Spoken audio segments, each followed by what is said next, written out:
आपके कहे अनुसार पहले गोली आप पर चली, आप बेहोश हुए, उसके बाद धमाका हुआ। जी बिल्कुल ऐसा ही हुआ था। यानी कि जब धमाका हुआ आप खड़े हुए। पाठक साहब वो कह रहे हैं कि बेहोश हो गए थे, तो जाहिर सी बात है कि वो गिर ही गए होंगे। गिर गए थे आप, पेट के बल गिरे थे या पीठ के बल गिरे थे? पेट के बल गिरा हुआ था जी। पेट के बल गिरे थे आप बरामदे की घास पर, और घास उस रात को गीली थी क्योंकि वर्षा हुई थी तब। जी पक्का, गोली मेरे यहाँ लगी थी और फिर मैं गीली घास पे यूं पेट के बल जा पड़ा था।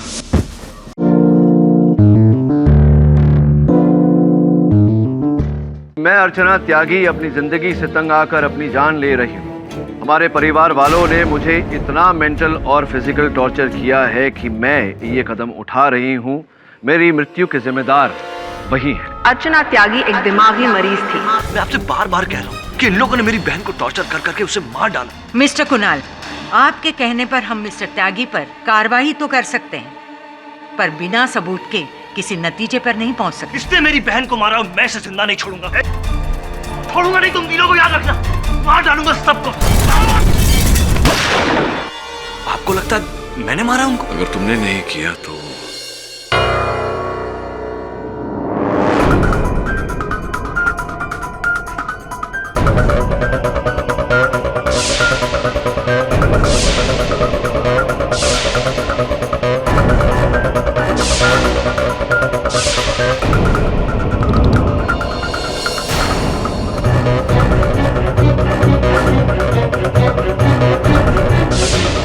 वरुण, शायद ये कुणाल के बैग के चिथड़े हैं जिसमें वो बॉम्ब लेकर आया था, और उसी बॉम्ब के धमाके से मंत्री त्यागी जी और उनकी पत्नी की जान गई। रवि, त्यागी जी सुपारी खाते थे?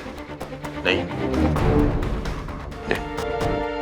कुणाल की झड़प मंत्री जी की सिक्योरिटी के साथ यहां हुई। उसके हाथ में गन थी और उसी गन से एक गोली चली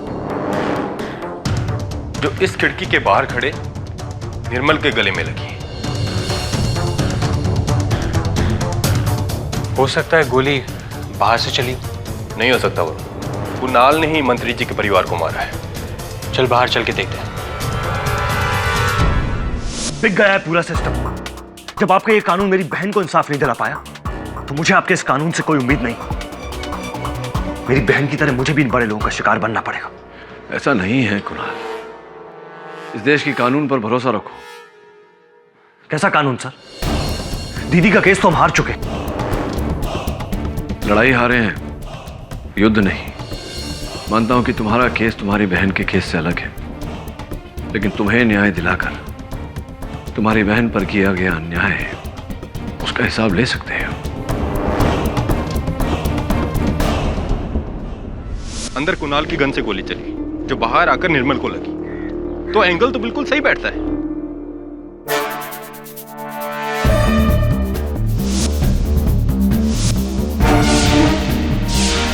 रवि,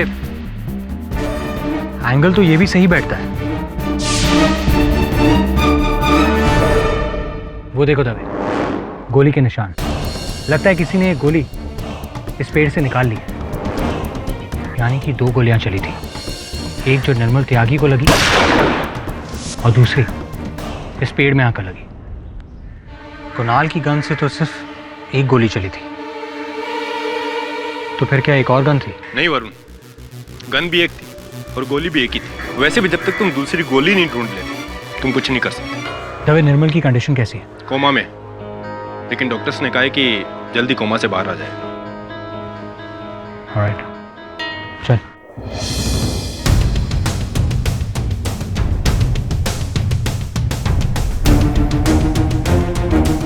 हेलो सर, नमस्ते सर। सर मैं आज आ जाऊं सर?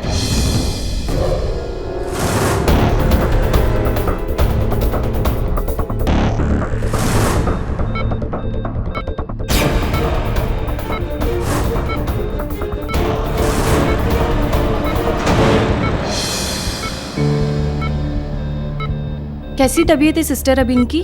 कल रात से काफ़ी इम्प्रूवमेंट है and doctors are still hoping for the best. Oh, bad news. I mean good news. Doctor, doctor, patient is responding. क्यों? कैसा लग रहा है किसी और के जुल्म का शिकार होना? मिली ना तुम्हें अपने किए की सजा?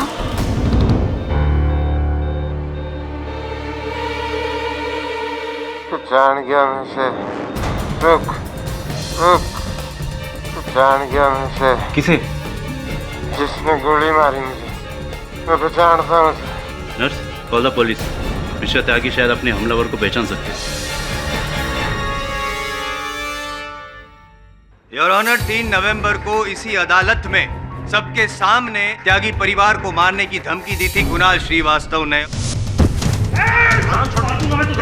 छोड़ूंगा नहीं, तुम तीनों को याद रखना, मार डालूंगा सबको। और अपनी इस धमकी को वास्तव में बदलने के लिए 4 नवंबर की रात यानी कि अगले दिन रात को वो त्यागी परिवार के बंगले में घुसे इस बंदूक को लेकर और इस bag, sorry your honour, bag तो रहा नहीं है, चिथड़े हो गए, लेकिन ये जब बैग था तब उस बैग में बॉम्ब लेकर कुणाल ऑब्जेक्शन योर ऑनर, मेरे मुवक्किल के कथन के अनुसार ये 4 नवंबर की रात को वहां गए थे गन लेकर।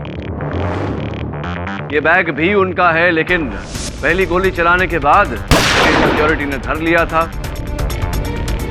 इस बैग में बम कैसे आया, विस्फोट कैसे हुआ, इसकी इन्हें कोई जानकारी नहीं।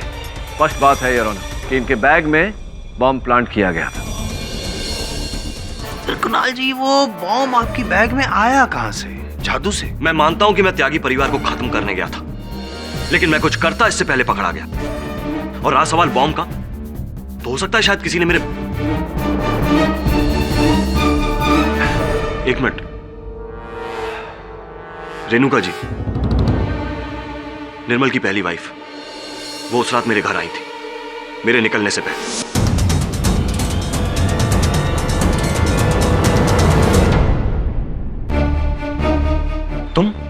तुम यहां क्या करने आई हो बिकाऊ औरत? मुझे सिर्फ 2 मिनट का टाइम दो, मैं तुम्हें सब कुछ बता दूंगी। बोलो क्या कहना है? मैं मजबूर थी।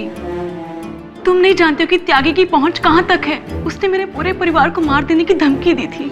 सिर्फ इसीलिए अदालत में मैंने तुम्हारी बहन के खिलाफ झूठ। कुणाल प्लीज मुझे माफ कर दो। अब माफी मांगने से क्या फायदा? एक तुम ही थी जो उन दरिंदों को उनके अंजाम तक पहुंचा सकती थी, लेकिन तुमने... मैं मजबूर थी, पर अब तुम उन्हें मत छोड़ना। मैं तुम्हारे साथ हूं। खत्म कर दो उन्हें, खत्म कर दो उन्हें।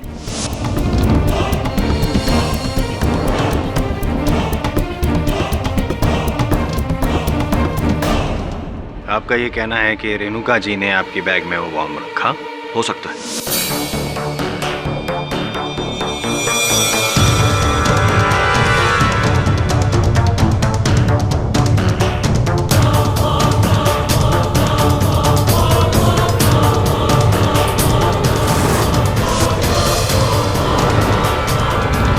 हो सकता है, यकीन से नहीं कह रहे हैं आप। अच्छा चलो इतना बता दो कि क्या आपने रेणुका जी को आपकी बैग को छूते हुए देखा था? नहीं। क्या आपने आपकी बैग रेणुका जी के साथ कुछ समय के लिए अकेली छोड़ी थी? तो फिर कैसे मुमकिन है, क्यों आप रेणुका जी पे ये इल्जाम लगा रहे हैं कि उन्होंने वो बॉम्ब आपकी बैग में रखा? अच्छा, रेणुका जी नहीं तो आत्माराम जी। जनमोर्चा पार्टी के... हाँ, कैसे? जब मैं अपनी दोस्त की गाड़ी से त्यागी परिवार के घर की ओर जा रहा था तो अचानक आत्माराम जी की गाड़ी आई और उन्होंने मुझे मिलने के लिए बुलाया। और जब मैं उनसे मिलने के लिए गया तब वो बैग गाड़ी के अंदर ही था।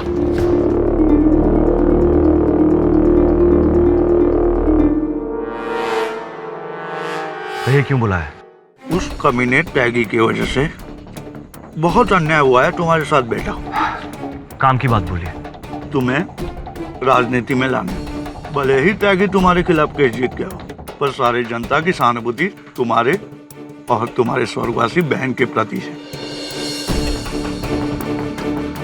इसीलिए यही सही मौका है, इस सहानुभूति का फायदा उठाओ बेटा। पॉलिटिक्स में आ जाओ, हमारे जनमोर्चा पार्टी में, और उस कमीने त्यागी को हार की धूल चटाओ। त्यागी को काटने का लोहा है मेरे पास, इसीलिए मुझे आपके सियासी खेलों में पड़ने की कोई जरूरत नहीं। चलता हूं।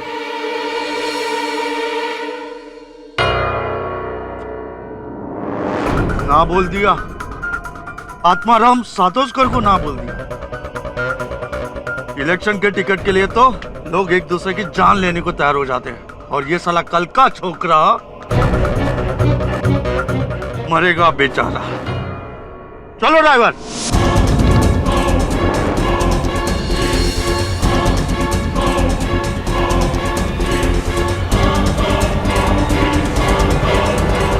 अरे बेटा, तुझे लगता है कि वो बम तेरी बैग में मैंने रखा था? हाँ, इसकी संभावना तो है आत्माराम जी। अब देखिए ना, वो बैग कुणाल की गाड़ी में बिना किसी निगरानी के पड़ा हुआ था।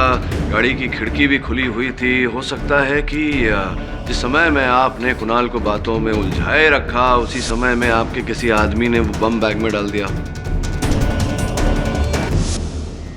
होने को तो बहुत कुछ हो सकता है। एक भिखारी बादशाह भी बन सकता है। ये केस में जीत भी सकता हूँ, जो जीतने वाला हूँ केवल 10 मिनट में। खैर वो सब बात छोड़िए, जो बात अभी आप बता रहे हैं उस बात को साबित कैसे करेंगे पाठक साहब? जसवाल साहब, इस समय केवल अनुमान लगा सकता हूँ, दुर्भाग्यवश साबित नहीं कर सकता। तो एक और मुद्दे पे आपसे एक प्रश्न करना था। सुपारी खाते हैं आप आत्माराम जी? जी हाँ। यही सुपारी खाते हैं आप? ऐसी सुपारी तो लाखों लोग खाते हैं। हाँ, ऐसी सुपारी लाखों लोग खाते हैं, किंतु उन लाखों लोगों की उंगलियों के निशान इस पर नहीं, आपकी उंगलियों के निशान है इस पर। और ये पाउच पुलिस ने त्यागी साहब के घर से उनकी हत्या के पश्चात बरामद किया। क्या आप बता सकते हैं कि ये पाउच वहां पहुंचा कैसे? मुझे नहीं पता। मैं तो आखिरी बार त्यागी की बहू की शोक सभा में गया था, और वहां जेब से रुमाल निकालते वक्त ये पाउच गिर गया होगा। लेकिन इससे साबित क्या होता है? आत्माराम जी, संदेह को विश्वास में बदलने के लिए कभी कभी एक छोटा सा सबूत ही काफी होता है। हो सकता है इसके द्वारा मैं ये साबित कर दूं कि आप त्यागी साहब की जान लेना चाहते थे, उनकी हत्या करना चाहते थे, जिस कारण आपने कुणाल के बैग में वो बम रखवाया। सर, ये नहीं तो एक आदमी और हो सकता है।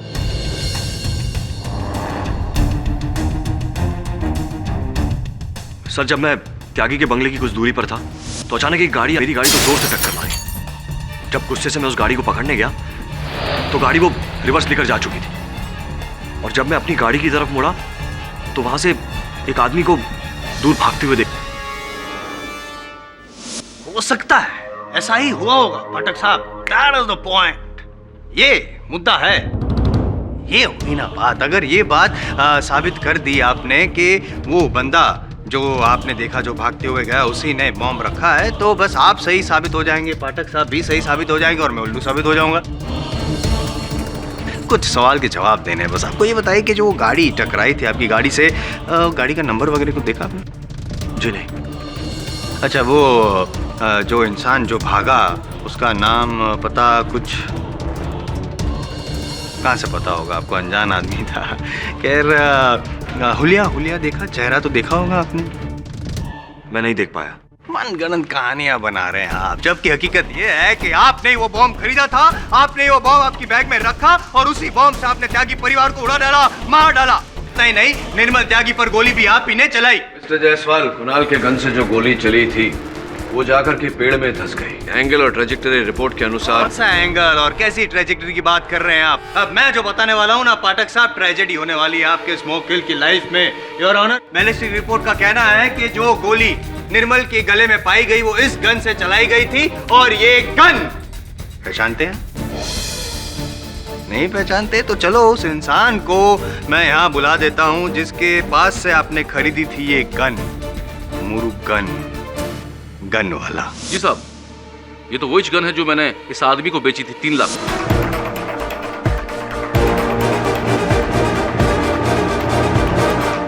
हाँ, मैं मानता हूं मैंने गन खरीदी, लेकिन मैंने किसी को मारा नहीं। कुणाल जी, मेरी बातें अब तक खत्म नहीं हुई, और मेरी बातों को काटे ही मुझे पसंद नहीं है, so please mind it. Murugan ji, ये बताइए कि इस गन के अलावा और कुछ भी खरीदा था इसके साथ साथ कुणाल जी ने? जी साहब, एक छोटा सा RDX बम।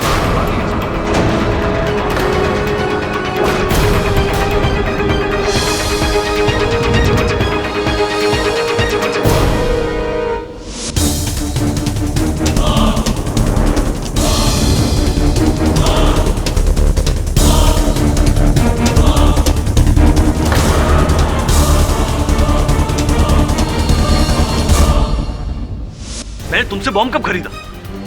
ये झूठ बोल रहा है। झूठा ये नहीं, झूठे आप हैं। आप ही ने वो बॉम्ब खरीदा था और आप ही ने त्यागी परिवार को मारा है उस बॉम्ब से। जी साहब, जिस स्केल में धमाका हुआ वही बम था। क्या गुस्से में था ये आदमी, आंखों में खून उतर आया था। सोचा डील कैंसिल कर दूं, पर क्या करूं, घोड़ा घास से दोस्ती करेगा तो खाएगा क्या। करेक्ट करेक्ट पाठक साहब, तो साबित हो चुका है कि कुणाल ने ना ही सिर्फ वो गन खरीदी पर बॉम्ब भी खरीदा था और उसी से उसने त्यागी परिवार की हत्या की। अब भी कोई शक है आपको?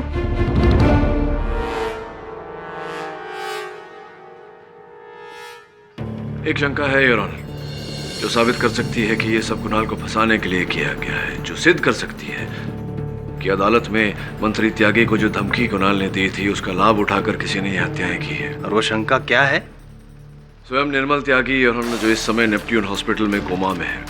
पुलिस के सूत्रों के अनुसार उन्हें ज्ञात है कि उन पर गोली किसने चलाई।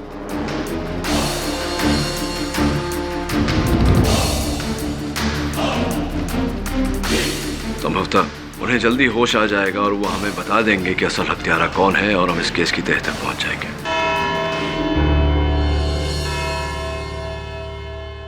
इस केस की अगली सुनवाई मिस्टर निर्मल त्यागी के होश में आने के बाद होगी। तब तक के लिए द कोर्ट इज एडजर्न। अर्जन क्या जज साहब, सुना दीजिए फैसला मेरे खिलाफ, जिस तरह मेरी दीदी के खिलाफ सुनाया था आपने। मिस्टर कुणाल, उस केस के परिणाम का इस केस की कार्रवाई से कोई संबंध नहीं है। आपकी बहन की मानसिक स्थिति का आपके कर्मों से क्या लेना देना। So please keep quiet.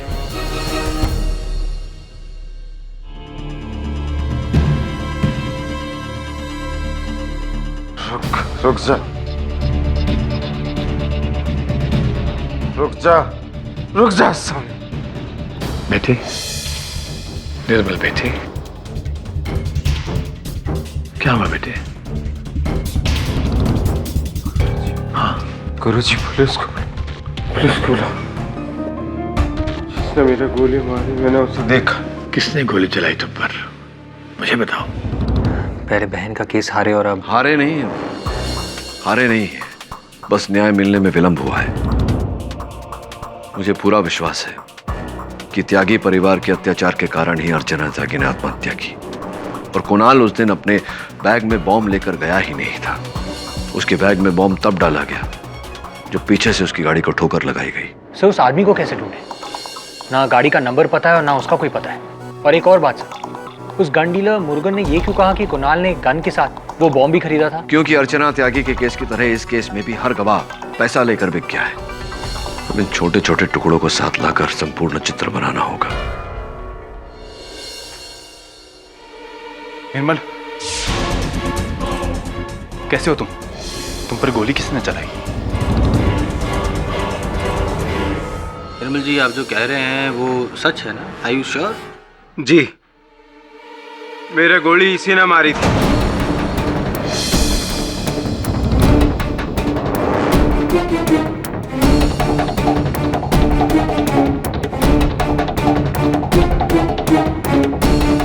मैं गुरुजी को छोड़ के बंगले की तरफ लौट रहा था। इतने में खिड़की से देखा यूडोरा स्वामी और सिक्योरिटी गार्ड लड़ रहा था और इससे पहले मैं कुछ कर पाता, गोली चल गई और मेरी गर्दन में लग गई। फिर मैं बेहोश हो गया। फिर उसके बाद के बॉम्ब ब्लास्ट का मुझे कुछ नहीं मालूम। पाठक साहब, अब तो तय की तय तक पहुंच गए। अब कितना गिरेंगे और आप? आई मीन कितना गिराएंगे आप केस को? एक मिनट, मैं कुछ कहना चाहता हूँ। मिस्टर पाठक, अब भी आपको इस लड़के की सफाई में कुछ कहना है? मैं इनसे कुछ प्रश्न पूछना चाहता हूँ। आपके कहे अनुसार पहले गोली आप पर चली, आप बेहोश हुए, उसके बाद धमाका हुआ। जी बिल्कुल ऐसा ही हुआ था। यानी कि जब धमाका हुआ आप खड़े हुए। पाठक साहब, वो कह रहे हैं कि बेहोश हो गए थे, तो जाहिर सी बात है कि वो गिर ही गए होंगे। गिर गए थे आप? पेट के बल गिरे थे या पीठ के बल गिरे थे? पेट के बल गिरा हुआ था जी। पेट के बल गिरे थे आप बरामदे की घास पर, और घास उस रात को गीली थी क्योंकि वर्षा हुई थी तब। जी पक्का, गोली मेरे यहाँ लगी थी और फिर मैं गीली घास पे यूं पेट के बल जा पड़ा था। आप पाठक साहब क्या कर रहे हैं आप? पहले केस को नीचे गिराया, अब इनके नीचे गिरने की चर्चाएं कर रहे हैं आप। क्या गिरना गिराना लगा रखा है?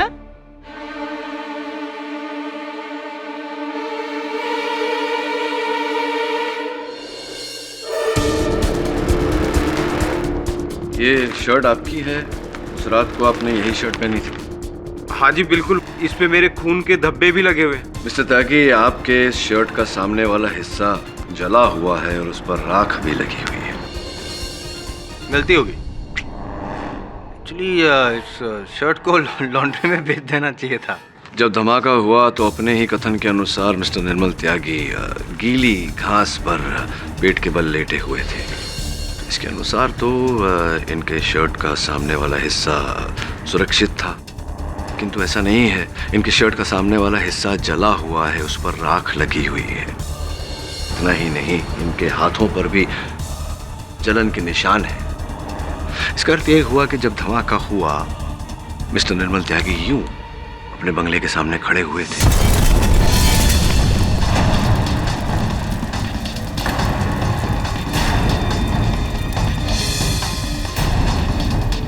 जिसका अर्थ ये हुआ कि गोली उन पर चली धमाका होने के बाद, जिसका अर्थ ये हुआ कि धमाका होने तक वो बेहोश नहीं थे।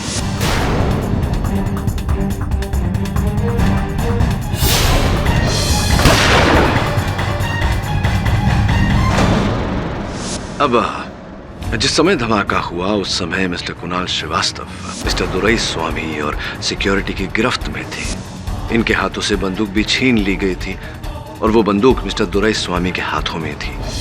तो कब कुणाल श्रीवास्तव ने इन पर गोली चलाई?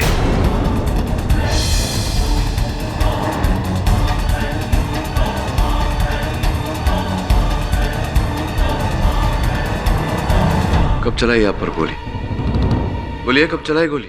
अब वकील साहब, हम कोई झूठ तो बोल ही रहे। अब जब मेरे यहाँ गोली लगी तो हो सकता है मैं पीठ के बल गिर गया हूँ, इसलिए आगे से कमीज जल गई। हाँ, ऐसा ही हुआ होगा योर ऑनर। क्या होता है कि जब ऐसे गोली लगती है और इंसान बेहोश हो जाता है तो अपने होश खो देता है। आई मीन तो उसको पता नहीं चलता है कि वो पेट के बल गिरा या पीठ के बल गिरा। तो वो possible it's possible. No mister Jaiswal, इस केस में निर्मल त्यागी की गवाही बहुत ही महत्वपूर्ण है और जब तक इस कोर्ट को उनके बयान पर पूरी तरह से तसल्ली नहीं हो जाती तब तक मैं कोई फैसला नहीं दे सकती।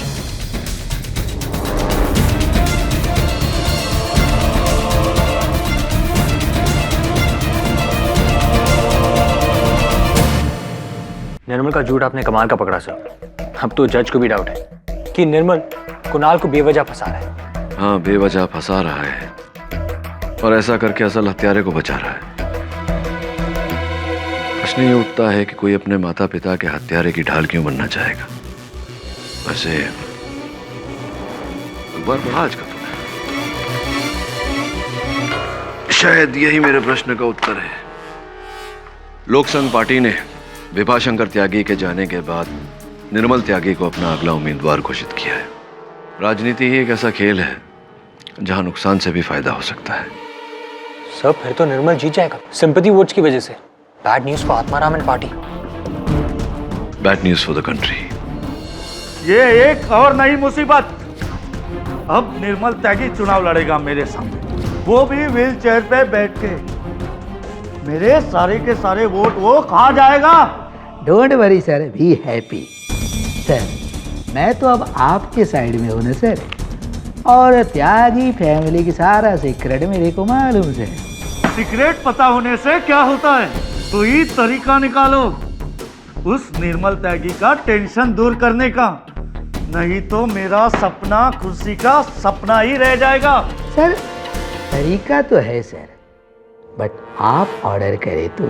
गुरुजी, आपने निर्मल त्यागी को ही क्यों चुना? देखो भैया, बात यह है कि राजनीति एक पारिवारिक व्यवसाय है, फैमिली बिजनेस।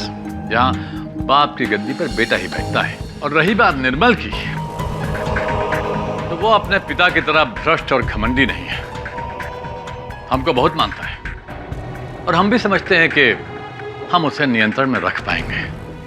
बस एक ही बात का डर है, कहीं निर्मल को कुछ हो ना जाए। कहे से स्थिति बहुत गंभीर है। मैंने तो तुम्हारे पिता के कहने पर अदालत में झूठ बोला निर्मल, पर तुम्हारे झूठ का क्या कारण था? किससे डर गए निर्मल? क्या कह रही है तू? मुझे कुछ समझ नहीं आ रहा। तुमने कभी मेरी कदर नहीं की, तुमने अर्चना को भी कुछ नहीं समझा।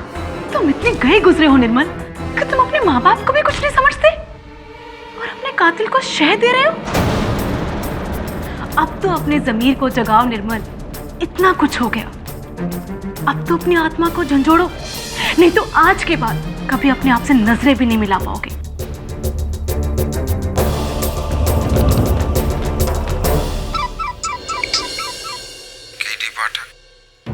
मैं आपको सच बताना चाहता हूँ, उस दिन मुझ पर गोली चलाने वाला कौन था? वेरी गुड निर्मल। क्या तुम मुझसे मिलने आ सकते हो?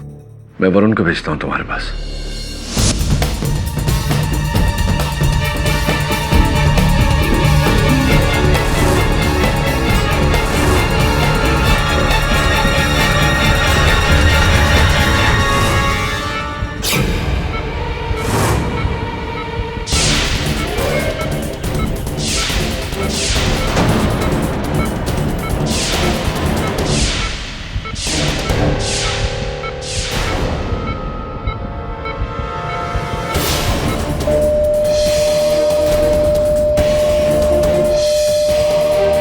कौन हो तुम?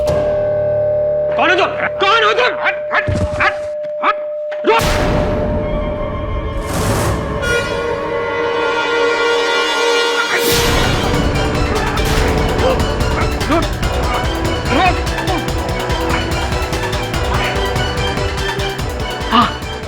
तुम निर्मल त्यागी को नहीं मारा sir, believe me sir. Dorai स्वामी, आपको वहां से रंगे हाथ भागते हुए पकड़ा गया है, आप कह रहे हैं आपने नहीं मारा।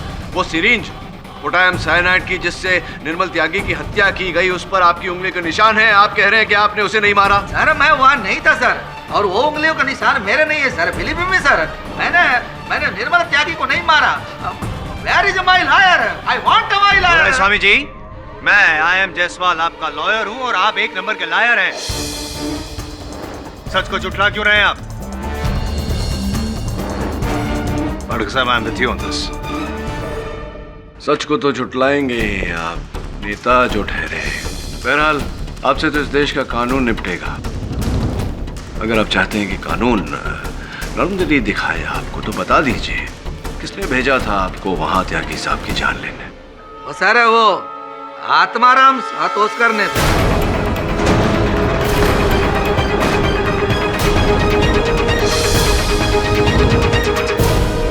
जज साहब ये झूठ बोल रहा है, मैंने इसे नहीं भेजा।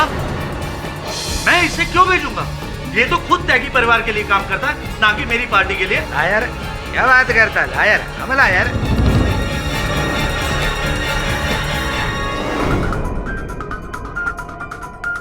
आत्माराम जी, इस दस्तावेज के अनुसार दोराई स्वामी जी अब त्यागी साहब के पार्टी के लिए नहीं, आपके पार्टी के लिए काम करिए। देखिए आपके हस्ताक्षर। ये मेरे हस्ताक्षर नहीं है। ये आपके हस्ताक्षर नहीं है? अच्छा, मेरे ही हस्ताक्षर। हाँ, हस्ताक्षर आप ही के हैं। आप ही ने मरवाया है निर्मल त्यागी जी को, आप ही ने मरवाया है विभाशंकर त्यागी जी को। नहीं, मैंने निर्मल को नहीं मरवाया, ना ही विभाशंकर त्यागी को बम से उड़ाया। अब नहीं मानने वाले। मैं इस देश के नमक की कसम खा के कहता हूँ, मैंने विभाशंकर त्यागी को नहीं मारा। क्यों मट्टी पलित कर रहे हैं इस देश की नमक को? वैसे भी अगले गवाह की गवाही से स्पष्ट हो जाएगा कि अब नमक हलाल है या नमक हराम। जी साहब, झूठ बोला था मैं पिछली बार। कुणाल श्रीवास्तव ने मुझसे गन खरीदी थी, बम नहीं।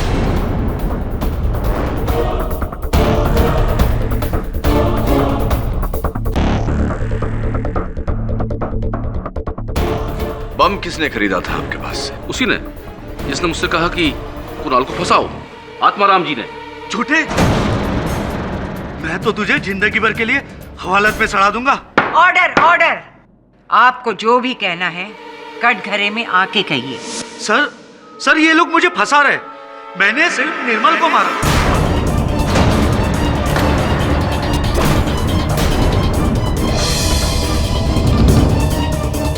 विभाशंकर त्यागी को मैंने नहीं मारा। वो बम मैंने नहीं रखा था। झूठ मत बोलिए आत्माराम जी, अपना गुनाह कबूल करिए। वही तो कर रहा हूँ। मैंने निर्मल को इसलिए मारा ताकि वो इलेक्शन में मेरे सामने खड़ा ना हो सके।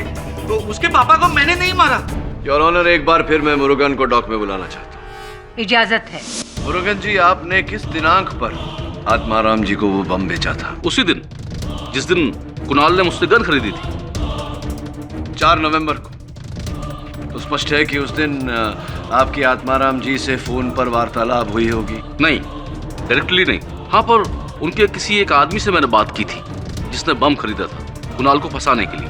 देखिए इस फोन रिकॉर्ड्स में वो नंबर है या नहीं? ये वाला 998426792121। योर ऑनर, मैं चाहता हूं कि आप इस कोर्ट में उपस्थित हर व्यक्ति को आदेश दें कि वो अपना मोबाइल फोन ऑन करके सामने रखें, और मैं इस नंबर को डायल करने की अनुमति चाहता हूं। अनुमति है।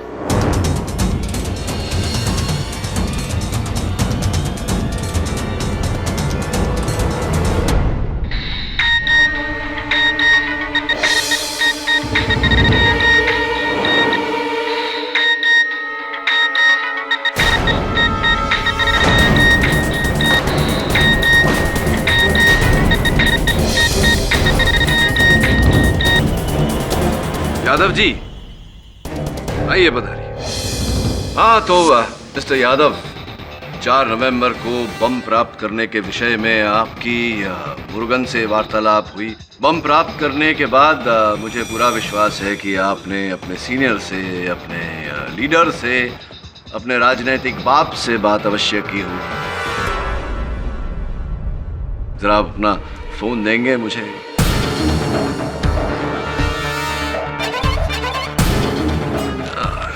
4 नवंबर के कॉल रिकॉर्ड।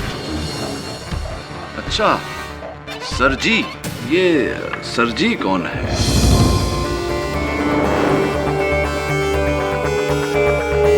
योर ऑनर, एक बार फिर से अदालत से निवेदन करता हूं कि आप आदेश दें कि हर व्यक्ति अपना मोबाइल फोन ऑन स्थिति में सामने रखे। Please everyone do it. और मैं इन सरजी साहब को फोन लगाने की अनुमति चाहता हूं। अनुमति है।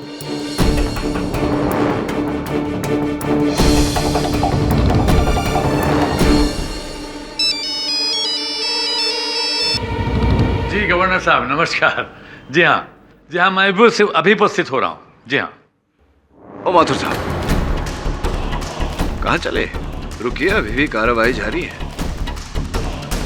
बेटे, मुझे बिठालने की ना तुम्हारी उम्र है और ना औकात। जज साहिबा, मुझे अनुमति दीजिए कि मैं गवर्नर साहब के यहाँ एक इंपॉर्टेंट मीटिंग में जा सकूँ। बैठ जाइए मिस्टर माथुर, ये अदालत का हुक्म है।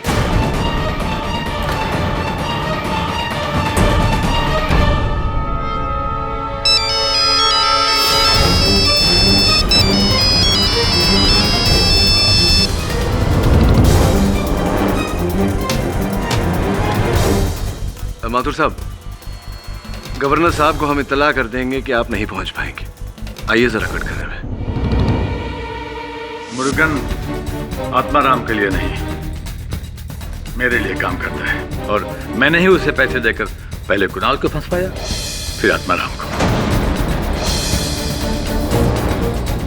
मुरुगन ने जब कुणाल को गन बेची तो उसे उसके इरादे का अंदाजा हो गया था, और चूंकि वो उसे पहचानता था इसलिए उसने मेरे आदमी को फोन किया। तो मेरे आदमी ने मुझे बताया कि कुणाल पूरे त्यागी परिवार को मौत के घाट उतारने के लिए निकलने वाला है उसी रात। अद्भुत बात है माथुर साहब की ये जानकारी प्राप्त होने के बाद भी आपने विभा शंकर त्यागी साहब को आगाह नहीं किया। शिष्य थे आपके, नहीं? शिष्य? ऐसा शिष्य जो अपने आप को गुरु का गुरु समझने लगा था। विभा शंकर की काली करतूतों को देखकर मुझे पूरा विश्वास हो गया था कि वो आने वाला चुनाव अवश्य हारेगा। इसलिए मैंने एक राजनीतिक षड्यंत्र रचा। मुझे पूरा विश्वास था कि केवल एक पिस्तौल के बल पर कुणाल पूरे त्यागी परिवार को मारने में असफल रहेगा और पकड़ा जाएगा।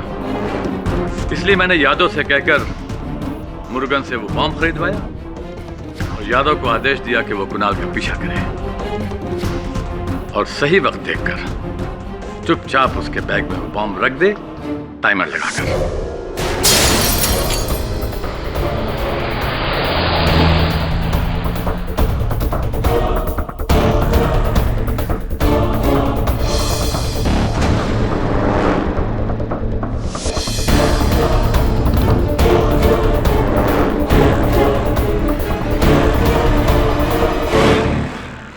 और फिर वैसे ही हुआ।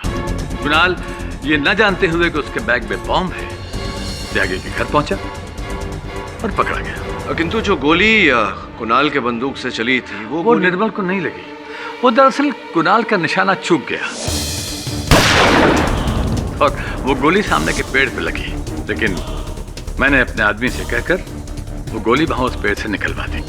कुणाल का बैग वहीं त्यागी के बंगले में छूट गया, बॉम्ब विस्फोट हुआ और विभाशंकर त्यागी और उसकी पत्नी मारे गए। लेकिन बॉम्ब विस्फोट से पहले मैं निर्मल को बड़ी सफाई से वहां से निकालने गया, इसलिए कि मैं नहीं चाहता था कि निर्मल को कुछ हो। मुझे पूरा विश्वास था कि पिता की मौत के बाद जनता की सारी सहानुभूति निर्मल को मिलेगी और वो उस सहानुभूति के फायदा उठाकर इलेक्शन जीत सकता है। आप निर्मल को बचाना चाहते थे तो फिर निर्मल को गोली क्यों मरवाई आप? यादव की बेवकूफी से। दरअसल निर्मल ने यादव को देख लिया, यादव घबरा गया और घबराहट में गोली चला दी। जब बॉम्ब विस्फोट हुआ तो सारे लोग घबरा कर बंगले की ओर भागे और तभी यादव ने मौका पाकर सिक्योरिटी केबिन में जाकर गन बदल दी ताकि कुणाल और फंसता चला जाए। और फिर जब निर्मल को होश आया उस समय आप भी वहां उपस्थित थे और आपके कहने पर, आपकी सलाह पर निर्मल ने अपना बयान बदला। तो फिर और क्या करता? पुलिस बुलाओ गुरुजी। मुझे बताओ तुम पर गोली किसने चलाई थी? वो हमारी पार्टी का आदमी यादव। हैरान हो गए? हैरत की बात ये नहीं है बेटे, हैरत की बात तो ये है कि यादव ने तुम्हारे पिता की हत्या मेरे आदेश पर की थी। राजनीति में ना कोई बाप होता है ना बेटा, ना गुरु होता है ना शिष्य, बस विजय और पराजय होती है। तुम्हारे राजनीतिक जीवन की नींव डालने के लिए तुम्हारे पिता के प्राणों की आहुति आवश्यक थी। अब तुम्हारे सामने केवल दो रास्ते हैं। पुलिस को यादव के बारे में बताकर मुझे पकड़वा दो और पार्टी का नाम हमेशा के लिए खराब करके आने वाले चुनाव में अपनी हार निश्चित कर लो। और दूसरा रास्ता यह है, कुणाल श्रीवास्तव का नाम बताकर जनता की सहानुभूति हासिल कर लो और आने वाले चुनाव में अपनी जीत निश्चित कर लो। फैसला तुम्हारे हाथ में है। सही फैसला करोगे तो मुझे हमेशा अपने साथ पाओगे।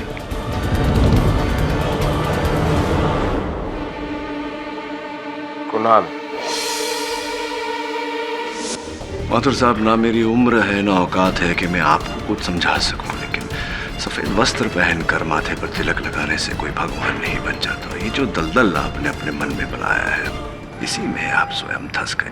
The defence rest your honour. ये अदालत मिस्टर विजय भूषण माथुर को मिस्टर विभाशंकर त्यागी और उनकी पत्नी जया त्यागी के कत्ल में दोषी पाते हुए फौरन गिरफ्तार करने का आदेश देती है और मिस्टर दोरायस्वामी और मिस्टर आत्माराम पर कड़ी से कड़ी कानूनी कार्रवाई करने का हुक्म देती है। और रहा सवाल मिस्टर कुणाल श्रीवास्तव का, तो ये अदालत इन्हें निर्दोष पाते हुए बाइज्जत बरी करती है। The case is closed. Your honour, क्षमा चाहता हूं। मैं कुणाल की बहन अर्चना त्यागी का केस एक बार फिर से अदालत के समक्ष लाना चाहूंगा।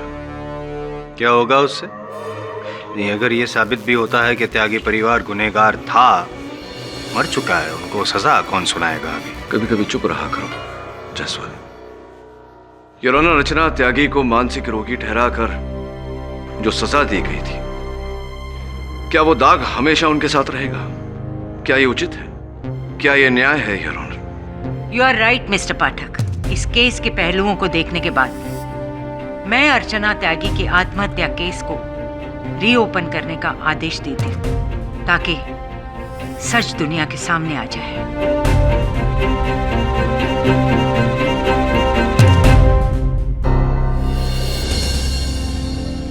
Thank you so much sir. आज मुझे पूरा यकीन हो गया कि जिस तरह आपने मुझे इंसाफ दिलाया, आप मेरी बहन को भी दिलाएंगे। आपकी वजह से आज कानून पर फिर से मेरा भरोसा जाग गया।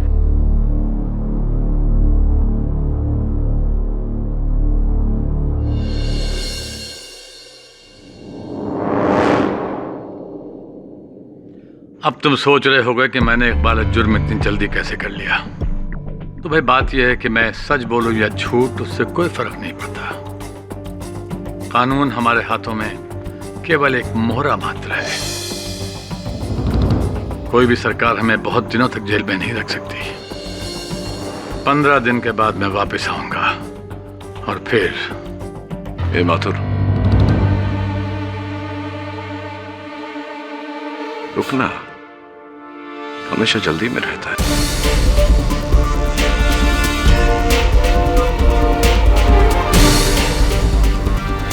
कहते हैं कानून अंधा होता है, लेकिन अंधे तो आप जैसे भ्रष्ट नेता होते हैं जिन्हें कानून का बल दिखाई नहीं देता। 15 दिन तो क्या 15 वर्षों में भी हम बाहर नहीं आ सकते।